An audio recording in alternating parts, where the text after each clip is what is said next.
नमो नमः संस्कृत।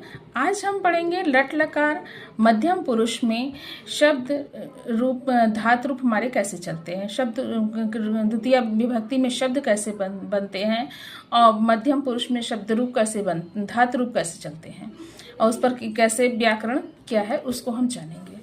जैसे प्रथम पुरुष में रूप चलता है सह तौते, वैसे ही मध्यम पुरुष में रूप चलता है त्वम युवाम यूयम। तो यहाँ पे कहते हैं त्वम तुम, युवाम तुम दोनों, यूयम तुम सब। यह क्या है? यह सर्वनाम शब्द है। गृहम ज्ञानम पुस्तकम पुष्पम जलम सत्यम भोजनम राज्यम, यह क्या है? शब्द रूप है, आपके संज्ञा शब्द है। और रक्ष वध पच हस पठ, यह क्या है? क्रिया शब्द है जिसको हम धातु रूप भी बोलते हैं। अब यह अद्य इदानीम तदा कदा, यह सब अव्यय शब्द है। यहाँ पे बताते हैं कि गृह से राज्यम तक, गृहम से राज्यम तक गृहवत रूप चलते हैं। अब यहाँ पे जो शब्द दिया गया है, गृहम ज्ञानम पुस्तकम पुष्पम जलम सत्यम भोजनम राज्यम, ये गृह से राज तक जितने भी शब्द हैं ये क्या कैसे चलते हैं? गृह शब्द के समान ही चलते हैं। जैसे गृहवत है, जैसे गृह का रूप चलेगा वैसे ही पुस्तक पुष्प जल सत्य भोजन इन सब का भी रूप चलेगा।